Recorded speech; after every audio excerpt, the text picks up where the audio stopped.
మీరే కొలత వేయండి. రోజుకి కొలత వేయండి, వారానికి కొలత వేయండి, అలానే ఆదివారం కొలత వేయండి, నెలకి కొలత వేయండి, సంవత్సరానికి కొలత వేయండి. మీకు లెక్క తేలిపోతుంది. ఎన్నిసార్లు దేవుణ్ణి పక్కన పెట్టి లోకం కోసం పరిగెత్తిపోయావో మనకే వచ్చేస్తుంది. క్యాలిక్యులేషన్ చేసుకుందాం, అప్పుడైనా మనకు అర్థమవుతుంది. అలా క్యాలిక్యులేట్ చేసుకోకపోతే మనం అనుకుంటాం దేవుని బిడ్డలం అనుకుంటాం, కానీ క్యాలిక్యులేట్ చేసుకోవడం మొదలు పెడితే మనకు అర్థమవుతుంది మనము జ్ఞానాన్ని ఎంచుకున్నామా జీవాన్ని ఎంచుకున్నామా అని మరి అర్థమవుతుంది. కాబట్టి తప్పిపోయిన స్థితిలోనే మనం ఉండేవారుగా మనం ఉండకూడదు. ఆదాము మరణించాడు, మనం కూడా మరణించాం. దేవునితో సజీవ సంబంధం లేకుండా మంచి చెడ్డల జ్ఞానాన్ని పొందడం అది ఎంతవరకు రైట్ అంటారో ఆలోచించండి. మరి క్షణక్షణము పరిశుద్ధాత్మ మనకు ఏది మంచిదో ఏది చెడు చెప్తూనే ఉంటారు. మరి ఆ మంచి చెడుల జ్ఞానం మనకు రావట్లేదు. ఈ దేవుడు చెప్తున్నప్పుడు ఆ డెసిషన్ తీసుకోలేకపోతున్నాం. కానీ మళ్ళీ మనం అంటాము మంచి చెడుల మార్గాన్ని వెతుక్కుంటున్నాను అంటాం. మరి మరణ మార్గాన్ని ఎన్నుకుని ముందుకెళ్ళిపోతూ ఉన్నాము. మరి అవమ్మ జ్ఞానంలోనూ అధికారంలోనూ శక్తిలోనూ దేవుని వల్లే ఉండొచ్చని సాతాను మాటలు వింది.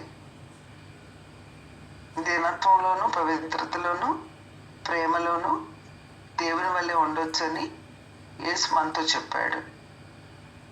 సో ఇక్కడ అవ్వమ్మ కూడా మరి దీనత్వము పవిత్రత ప్రేమను ఎత్తుక్కోకుండా జ్ఞానము అధికారము శక్తి ఇవి దేవునిలో వస్తాయి అని చెప్పి అపవాది అవ్వమ్మని రాంగ్ డైరెక్షన్ ఇచ్చాడు. సో జ్ఞానము అధికారము శక్తి,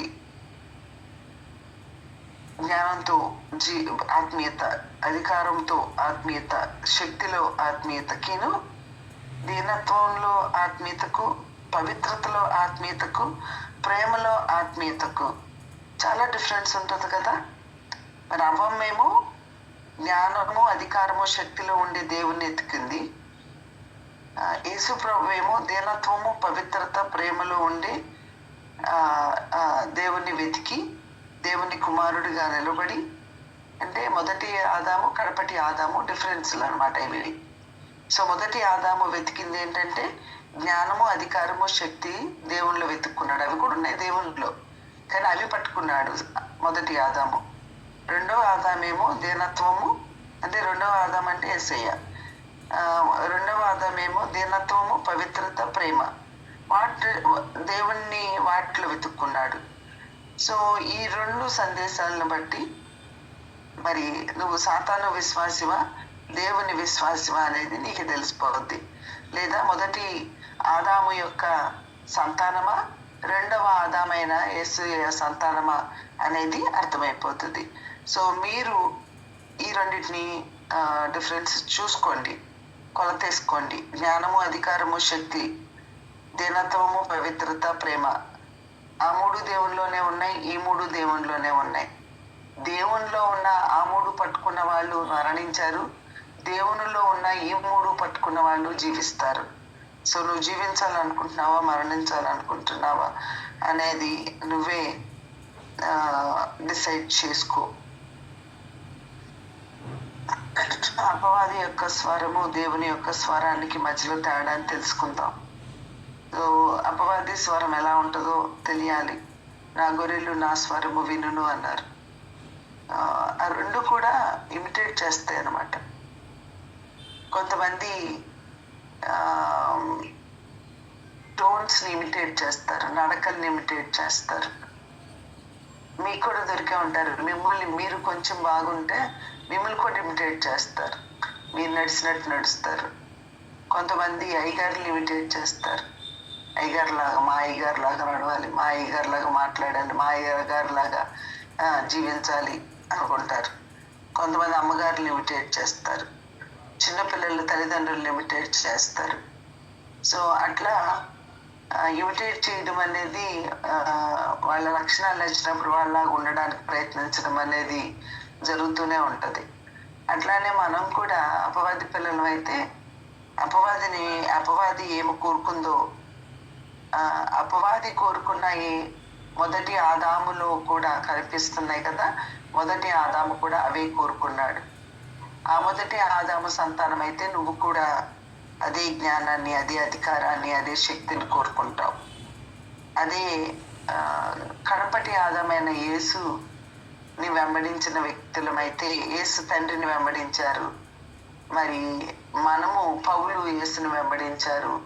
మనము వీరిని వెంబడిస్తే మరి దీనత్వాన్ని, పవిత్రతను, ప్రేమను మనము దేవుళ్ళలో నుంచి తీసుకుంటాం. రెండు దేవుళ్ళలో నుంచి తీసుకునేవి కానీ కనపడుతున్నాయి. ఈ రెండు ఏదేను వనములోనే ఉన్నట్లుగా కనబడుతున్నాయి. ఏదేను వనములోనే ఉన్న, మన పెరట్లోనే ఉన్న, మన యేసయ్యలోనే ఉన్న ఈ రెండిట్లో డిఫరెన్స్ని తెలుసుకోగలిగిన, ఈ రెండిటిని అర్థం చేసుకోగలిగిన జ్ఞానం కోసం దేవుణ్ణి అడగండి. అపవాది స్వరము నిన్ను ఏది తీసుకోమని, ఏది కోరుకోమని, దేనికి తహతహలాడమని, దేనికోసం నీ జీవితం అంతా ప్రయాసపడమని అపవాది చెప్తాడో మీకు అర్థమైంది కదా. అలానే మరి దేవుడు దేనికోసం జీవితం అంతా మిమ్మల్ని లేదా మనల్ని ప్రయాసపడమంటున్నారో మనకు తెలుస్తుంది కదా. దేవుడు అంటున్నాడు, ఎవరైనా నన్ను వెంబడించగోరని ఎడల సిలువను ఎత్తుకొని మరి రిక్తులుగా చేసుకొని వెంబడించమంటున్నారు. మనం వెంబడిస్తున్నాం. ఈ వాక్యం మనలో నెరవేరుతుందా? మనం వెంబడిస్తున్నానని చెప్తాం, గొప్ప చెప్తాం కదా, అధికారంతో చెప్తాం, శక్తితో చెప్తాం, జ్ఞానంతో చెప్తాం. కానీ ఇందులో అన్ని వదిలిన దీనత్వం మాత్రం లేదు. అన్నీ వదిలినప్పుడే కదా ప్రేమ, అన్నీ వదిలినప్పుడే కదా పవిత్రత వస్తుంది. అధికారం కావాలన్నప్పుడు ఇంకొకళ్ళు అనగదొక్కుతాం. అనగదొక్కడంలో ప్రేమ ఎక్కడ ఉంటుందండి? కొంతమంది చాలా తెలివిగా అనగదొక్కుతారు. ఇంకా ప్రేమ ఎక్కడ ఉంటుందండి? పైకి ప్రేమ, లోపల పగ. సో ఇలాంటి, లేదా అసూయ, ఈర్ష, కుట్ర, ఇవే ఉంటాయి. సో ఇవన్నీ కూడా మనల్ని మరణ మార్గంలోనికి నడిపిస్తున్నాయి.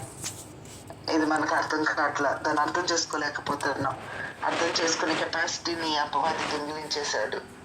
దేవుడు ఎంత చెప్పినా, దేవుని బిడ్డలు ఎంత వాక్యం చెప్పినా, నువ్వు వాక్యం చదువుతూ ఉన్నప్పుడు నీకు ఎంత అర్థమవుతున్నా నువ్వు కాంప్రమైజ్ అవుతా, అట్లా ఏం కాదులే అనుకుని ఒక వర్డ్తో పక్కన పెట్టేస్తాం. కాబట్టి దేవుడు ఎప్పుడు కాంప్రమైజ్ అవ్వడని నేను చెప్పుకున్నాం కదా. ఆ ప్రత్యక్ష గుడారం అప్పుడు మరి చిన్న చిన్న విషయాలు కూడా హీ సో పర్టిక్యులర్, ఆయన కాంప్రమైజ్ అవ్వడం. మరి కాంప్రమైజ్ అయిపోయే సంఘం, ఆ 7 సంఘాలు ప్రకటన గ్రంథంలో చూసే 7 సంఘాల్లో చూస్తే కాంప్రమైజ్ అయిపోయే బిలాము బోధ, అది మనం రిట్రీట్లో మాట్లాడుకున్నాము. అక్కడ ఉన్న ప్రాబ్లం ఏంటంటే ఇట్స్ ఓకే, ఏమో అబద్ధాలంటే అంటమే బిలాము బోధ. ఆ బిలాము దేనికోసం ప్రోక్లాడాడు? డబ్బు కోసం ప్రోక్లాడాడు. దేవుని బిడ్డల్ని శపించి డబ్బు సంపాదించుకోవాలి, ఘనత సంపాదించుకోవాలనుకున్నాడు. సో వాటి కోసం మరి మన జీవితాలు ఎంత పాడైపోతున్నాయో ఆలోచించండి. అభిలాము బోధకు ఈ దినాల్లో క్రైస్తవ సంఘాలు, గొప్ప సంఘాలు అనుకుంటున్న మన సంఘాలు సహితము, మన ఆత్మీయత సహితము బిలాము బోధ అంటే కాంప్రమైజ్ అయిపోయి పర్లేదులే, ఈ మాత్రం లేకుండా ఎట్లుంటాంలే, ఈ మాత్రము లోకంలో బ్రతకకుండా ఎట్లుంటాంలే అనుకొని, దేవుని కృపందలే క్షమిస్తాడులే అనుకొని మనం కాంప్రమైజ్ అయ్యి దేవుడు కూడా కాంప్రమైజ్ అవుతాడు అనుకుంటున్నాము. అది చాలా పెద్ద పొరపాటు. ఈ యొక్క కాంప్రమైజ్ చేసే ఆత్మ, అభిలాము ఆత్మ మన మీద లేకుండా ఉండడం కొరకు దయచేసి మనం పశ్చాత్తాపడాలి, ప్రార్థన చేసుకోవాలి. మరి అపవాది స్వరాన్ని, దేవుని స్వరానికి మధ్యలో ఉన్న తేడాన్ని గ్రహించి, శోధన చాలా కపటంతో కూడా మన దగ్గరికి వస్తుంది. అపవాది చాలా మోసగాడు. అతని నకిలీలు పైకి చూస్తే అసలైనవిగానే కనిపిస్తాయి, అందుకని ఆదాము అవలైనటువంటి వారు దేవునిలాగా అయిపోతావు అనగానే తినేశారు అనమాట. భక్తి కోరుకునే వాళ్ళ దగ్గరికి అపవాది అంతే వస్తావు, నువ్వు భక్తుడు అయిపోతావు, ఇలా చేస్తే గొప్ప సేవ చేస్తావు, ఇలా చేస్తే మనుషులు నీ దగ్గరికి వచ్చేస్తారు, ఇలా చేస్తే నువ్వు ఆత్మలు రక్షిస్తావు, ఇలా చేస్తే నువ్వు ఎక్కువ పరిచర్య చేయొచ్చు, ఇలా చేస్తే నువ్వు దేవుని కొరకు ఎక్కువ వాడబడతావు, ఇలా చేస్తే పరలోకానికి వెళ్ళిపోతావు అని చెప్పి అబ్బా అన్ని పరలోకపు సంబంధమైనవే చూపించేస్తా ఉంటాడు. మనం పిచ్చోళ్ళలాగా మనం ఇలా దేవుని కోసం ఎలా బ్రతకొచ్చు అంట అని మరి వాటిలో పడిపోయిన తర్వాత మనకి ఇంకా అందులోంచి బయటికి రాలేం, అందులోనే ఉండిపోతాం. అందుకని ఆ దేవుని స్వరము, అపవాది స్వరము, ఆ కపటగాడు, ఆ మోసగాడు, ఆ నకిలీలు చూపించే వాడి తంత్రాలను ఎరిగి మనం భక్తి చేయాలండి. ఆ జ్ఞానం కోసం ప్రార్థన చేసుకుందాం. లేకపోతే మన జీవితాల్లో కూడా అపవాది దేవుని ప్రేమను చూపిస్తూనే మనల్ని సందేహింప చేయకుండా సాతాను మన హృదయాల్లో చొరబడిపోతాడు. సాతాను మనల్ని పట్టి గోధుమల వల్లే జల్లించుటకు దేవుని అనుమతి కోరింది. అలానే పేతురుని కూడా జల్లిచ్చేసింది, ఆదాము అవ్వలను జల్లిచ్చేసింది, మరి కయ్యూనును జల్లిచ్చేసింది. ఆ జలించినప్పుడు దేవుని ఎడల నమ్మిక తప్పిపోకుండా ఉండడం కొరకు మనము ప్రార్థించాలి. ఆ శోధనను సహించుకొని ఆ శోధనని ఎదిరించి మనము నిలబడి నిజమైన విశ్వాసులుగా మనం జీవించాలని మరి ఇప్పటికీ దేవుడు మనతో మాట్లాడుతూనే ఉన్నారు. ముఖ్యంగా జూమ్లో ఉన్న మనకి పదే పదే నొక్కి దేవుడు మనతో మాట్లాడుతున్నాడు అనేక మంది దేవుని బిడ్డల ద్వారా. మరి నువ్వెవరి మాట వింటున్నావు? యోబుకి అపవాది భార్యలో దూరి, అట్లానే మనల్ని శోధించడానికి అపవాది ఎవరిలో దూరొద్దో తెలియదు. భార్యలో దూరొచ్చు, భర్తలో దూరొచ్చు, బిడ్డల్లో దూరొచ్చు, లేకపోతే ఇరుగు పొరుగులో దూరొచ్చు. ఎవరిలో దూరుతుందో తెలీదు. లేకపోతే బిలాము ప్రవక్త లాంటి ఆ ప్రవక్తలోనూ దూరొచ్చు. ఆ బిలాము ప్రవక్తగానే ఉన్నాడు కానీ లోకానుసారమైన గైడెన్స్ ఇచ్చేవాడుగా ఉన్నాడు. కాంప్రమైజ్ అయిపోయేలాగా ఏం పర్లేదులే అని. మొన్న ఎవరో ఒకళ్ళు డాక్టర్స్ డేట్ ఫిక్స్ చేసుకోండి, ఆపరేషన్ చేస్తాము, లేదు నార్మల్ డెలివరీ కావాలంటే ట్రై చేస్తాము అని చెప్పారంట. మరి సెకండ్ ఇష్యూ ఇమీడియట్గా ప్రెగ్నెన్సీ వచ్చింది. సో అలాంటి సిచ్యువేషన్ అయితే తర్వాత డేట్ ఫిక్స్ చేసుకోవడం ఒకటి, అది ఫ్యామిలీ ప్లానింగ్ ఒకటి అడిగారు. ఫ్యామిలీ ప్లానింగ్ ఏం చేయాలి, చేయించేసుకోవాలా అని చెప్పి అడిగినప్పుడు ఆ సలహా ఎవరో ఫోన్లో మాట్లాడుకుంటున్నారు. సలహా అడుగుతుంటే నేను స్పీకర్లో ఉంది విన్నప్పుడు వాళ్ళు చెప్తున్నారు, నువ్వు రిస్క్ తీసుకోవడం ఎందుకులే నాన్న, డేట్ ఫిక్స్ చేసేసుకొని ఫస్ట్ ఆపరేషన్ కదా, మరి ఆపరేషన్ డేట్ వెళ్ళిపో, ఫ్యామిలీ ప్లాన్ చేయించేసుకో అని చెప్తూ ఉన్నారు.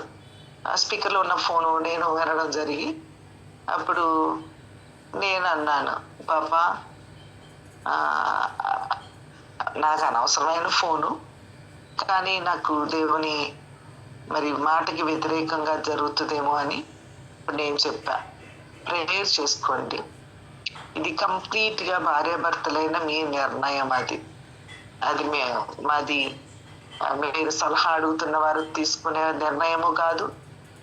అది మీ బంధువులు అవ్వచ్చు, మీ సొంత వాళ్ళు అవ్వచ్చు, వాళ్ళు మీకన్నా ఆత్మీయంగా ఉన్న వాళ్ళైనా అవ్వచ్చు. కానీ మీరు చేయాల్సింది ఏంటి అంటే దేవుణ్ణి అడగండి, ప్రార్థన చేసుకోండి, భార్య భర్తలు ఇద్దరు మోకరించి ప్రార్థన చేసుకోండి. మరి డాక్టర్ మేము ఫ్యామిలీ ప్లానింగ్ అప్పుడే వద్దమ్మా, మీరు క్రైస్తవులుగా అని చెప్పిందంట. అంటే ఆమెకు తెలుసు క్రైస్తవులు ఫ్యామిలీ ప్లానింగ్ చేసుకోకూడదు అని డాక్టర్ అమ్మే చెప్పింది. ఇద్దరు మారుమనసు పొందామని చెప్పిన వీళ్ళు వాళ్ళకి ఆత్మీయంగా ఉన్నారు అని చెప్తున్న వాళ్ళ సలహాలు అని విన్నప్పుడు ఆ డాక్టర్కున్న వాల్యూస్ కూడా ఆత్మీయుల్లో ఈ ముగ్గురులో కనిపించట్లేదే అనిపించి నేను చెప్పాను. సలహా చెప్తున్న వాళ్ళకు కూడా ఫోన్లో చెప్పా, అయ్యా అమ్మా మీరు సలహాలు ఇస్తున్నారు కానీ మనం ఎప్పుడు ఎవరికి అట్లాంటి సలహాలు ఇవ్వకూడదు. దేవుని మీద డిపెండ్ అవ్వండి అని వాళ్ళకి నేర్పించాలి. మనం శారీరకంగా మనం ఆలోచించి డెసిషన్ తీసుకోకూడదు. ఒకవేళ వాళ్ళ బాడీ సహకరించదు అన్నప్పుడు డాక్టర్స్ వాళ్ళకి సలహా ఇస్తారు. కానీ డాక్టర్ ఆప్షన్ చెప్పినప్పుడు మనము మా రక్షణ పొందిన మనము ఆత్మీయులు అని చెప్పుకుంటున్న మనము అట్లా చెప్పకూడదు అని వాళ్ళకి చెప్పి, వీళ్ళకు కూడా ప్రార్థన చేసుకుని దేవుని మీద డిపెండ్ అయ్యి నిర్ణయాలు తీసుకోండి అని వీళ్ళకి చెప్పి, మనము తప్పుకి లేదా కాంప్రమైజ్ అయిపోయేదానికి, వాక్యానికి విరుద్ధంగా ఉన్నదానికి మనము మాట మాత్రం చెప్పకూడదండి. ఇప్పుడు ఫ్యామిలీ ప్లానింగ్ ఉంది, ఇంకా పిల్లల్ని కనొద్దు, ఆపరేషన్ చేయించుకోండి అని మనం చెప్పకూడదు. అది మనకు పాపం అయిపోతుంది, మనకు అనవసరమైన ఇష్యూ అది. వాళ్ళకేదో మేలు కోరుతున్నాను అనుకొని నువ్వు ఒక సలహా చెప్పేసి నువ్వు నరకానికి వెళ్ళిపోతావేమో. దేవుడు ఫ్యామిలీ ప్లానింగ్ గురించి బైబిల్లో ఎక్కడ చెప్పలా. మాకు ఇక్కడ మా పాప బెంగళూరు ఫాదర్ ముల్లర్స్ కాలేజీలో చదివింది MBBS. ఆ కాలేజీలో వాళ్ళు అస్సలు అబార్షన్స్ చేయరంట, పిల్లలు పుట్టకుండా ఆపరేషన్లు చేయరంట. ఫాదర్ ముల్లర్స్ హాస్పిటల్లో చూడండి, వాళ్ళు క్రిస్టియన్ హాస్పిటల్, ఎట్టి పరిస్థితుల్లో ఈ పనులు చేయరంట వాళ్ళు. మరి ఒక హాస్పిటల్లోనే డాక్టర్సే అన్యులు కూడా ఉంటారు అక్కడ, కానీ వాళ్ళు ఆ ప్రోటోకాల్ని ఫాలో అవుతారు అంతే. ఆ హాస్పిటల్లో చెయ్యరు, అది దేవుని వాక్యానికి విరుద్ధంగా వాళ్ళు వెళ్ళరు. మరి మనము మారుమనసు పొందామని చెప్పి మనం కూడా ఆ సలహాలు ఇస్తున్నామా, ఇవ్వట్లేదా? మరి ఇవన్నీ ఏమంటారు మీరు ఆలోచించండి. ఎంత కాంప్రమైజ్ అయిపోయే ఆత్మ కాదంటారా అది? ఇట్లా నిన్న చెప్పుకున్నాము కదా, మన శక్తికి మించి ఆ బెసలేలు వాళ్ళకి జ్ఞానం లేదు, కానీ దేవుడు జ్ఞానం ఇచ్చాడు. మానవాతీతమైన సామర్థ్యాలను కలుగు చేశారు. అలా దేవుడు ఆ శక్తిని కలుగు చేస్తారు. మనం ఎందుకు దేవుని వాక్యానికి విరుద్ధంగా మాట్లాడతాము? మాట్లాడొద్దండి. ఎన్ని విషయాల్లో కాంప్రమైజ్ అయిపోతున్నామో, తెలియకుండా కాంప్రమైజ్ అయిపోతున్నాము. ఇవన్నీ చెప్తే భయం వేస్తుంది మనకి. ఇది సాధ్యమవుతుందా? ఇలాంటి భక్తి చేయడం మనకు చేతనవుతుందా? ఇక చేతనవునప్పుడు ఇక దేవుడు ఎందుకండి మనకి? దేవుడు ఎందుకు మనకి? ఇంక లోకస్తులకి మనకి తేడా ఏంటండి? ఆ మొదటి ఆదాంకి కడపటి ఆదాంకి డిఫరెన్స్ ఏంటి? ఆ లక్షణాలకి ఈ లక్షణాలకి డిఫరెన్స్ ఏమి చూపించకుండా మన భక్తి అనేస్తున్నాం కదండి. ఎట్లా అవుతుంది ఒకసారి ఆలోచించండి. ఇట్లా రేపు పిల్లల్ని కనే విషయంలోనే ఆపరేషన్, పిల్లలు లేకుండా ఆపరేషన్ చేయించుకోకుండా ఉండలేము అనే స్థితిలోనే, దేవుడికి మనకి పిల్లల్ని ఆపేయాలనుకుంటే ఒక మాట సెలవు ఇచ్చేస్తారు, ఇంకా పిల్లలు పుట్టొద్దు అని, ఆగిపోతుంది అంతే, ఇంకేం అక్కర్లే. ప్రభువుకి తెలుసు. మరి ప్రభు సృష్టికి, ప్రభు ఆజ్ఞకు వ్యతిరేకంగా ఇలా చూసుకుంటే, ఇలా చెప్పుకుంటూ పోతే, ప్రభువుకి ఇష్టం లేని మన జీవితాలలో, ప్రతి నిత్య జీవితంలో, ప్రతి కుటుంబంలో, ప్రతి వ్యక్తిగత జీవితంలో ఎన్నో ఎన్నో ఎన్నో జరుగుతున్నాయి. మనము పర్లేదులే అనుకొని వెళ్తున్నాము. ఈ విషయాలు ఆలోచించండి. ఇలాంటి విషయాలు ఎన్నిట్లో నీవు నేను కాంప్రమైజ్ అవుతున్నామో ఆలోచించి, ఆ కాంప్రమైజ్ అయిపోయే ఆ ఆత్మను పారద్రోలి దేవుని ఆత్మ మనలో నివసించు, ఈ గుడారములో దేవుడు నివసించులాగున మనం ఈ గుడారాన్ని శుద్ధీకరించకపోయినట్లయితే, పవిత్రీకరణ చేయలేకపోయినట్లయితే, మరి మనము దేవుడు మనకి లెక్క అడుగుతాడు. ఏం చేయాలో తెలియదు. ఇప్పటికే నా గురించి నేనే ఎన్నో విషయాలు ఆలోచిస్తూ ఉంటే భయం వేస్తుంది. భక్తి అంటున్నాము, ఈ వాక్యం సంగతి ఏంటి? భక్తి అంటున్నాము, ఈ వాక్యం సంగతి ఏంటి? ఇదేంటి నాలో నెరవేరుతుందా? నెరవేరుతుంది.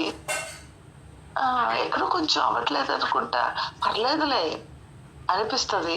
మరి ఆ పర్లేదులే అన్న దాని దగ్గర ఏమవుతుంది? మరి దేవుడు కొంచెం కూడా కాంప్రమైజ్ అవ్వడం అన్నప్పుడు ఈ పర్లేదులే సంగతి ఏంటి? ఇలా మన జీవితంలో ఎన్ని కోణాలలో పర్లేదులే అన్నవి ఉన్నాయి. మరి వాటి విషయం ఏంటి? ఆలోచించేద్దామా? ప్రార్థన చేద్దామా? పశ్చాత్తాపడదామా? ఊరికే ఇప్పుడు వాక్యం వినగానే పశ్చాత్తాపడతాం కాదండి. పశ్చాత్తాపం అంటే చెప్పాను కదా, జీవితంలో మళ్ళీ ఎప్పుడూ చెయ్యం. అది పశ్చాత్తాపం అంటే. ఆ పశ్చాత్తాపాన్ని పొందుదాం.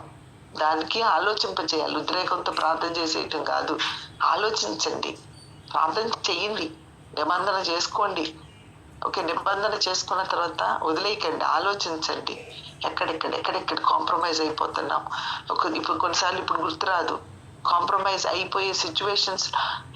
ఈ వాక్యం ఉంది కదా, కాంప్రమైజ్ అవ్వకూడదు కదా, నేను ఇప్పుడు అయిపోయే పరిస్థితిలోకి వెళ్ళిపోతున్నాను కదా, వీళ్ళు కాంప్రమైజ్ అయ్యేలాగా బలవంతం చేస్తున్నారు కదా, ఎక్కడ నేను నిలబడాలి? అది రేపు వస్తుందో, ఎల్లుండి వస్తుందో, నెలకు వస్తుందో, సంవత్సరానికి వస్తుందో తెలీదు. కాంప్రమైజ్ అయ్యే పరిస్థితులు నీకు వచ్చినప్పుడు కాంప్రమైజ్ అవ్వకుండా నిలబడగలిగిన ఆత్మ కొరకు దేవుణ్ణి వేడుకుంటూ, మరి ఆ మొదటి ఆదాము ఆత్మ నుండి విడుదల పొంది, ఆ రెండవ ఆదాము ఆత్మ మరి అది దీనత్వము, పవిత్రత, ప్రేమతో కూడినదిగా అట్టి వాటితో, జ్ఞానంతో, అధికారంతో, శక్తితో మనం జీవించే వారము. వాటిని కోరుకొని, అవి దేవునిలోనే ఉన్నాయి, వాటిని కోరుకొని వాటిలో ఉండేవారముగా కాక, మరి ఈ దీనత్వము, పవిత్రత, ప్రేమతో నింపుకొని మరి దేవునిలాగా, యేసులాగా జీవిద్దాము. మొదటి ఆదాములాగా కాదు. ప్రార్థన చేసుకుందాం. ప్రేరేపించబడిన వారు ప్రార్థించాలని మనవి చేస్తున్నాను. అందరికీ వందనాలు. Recording stopped.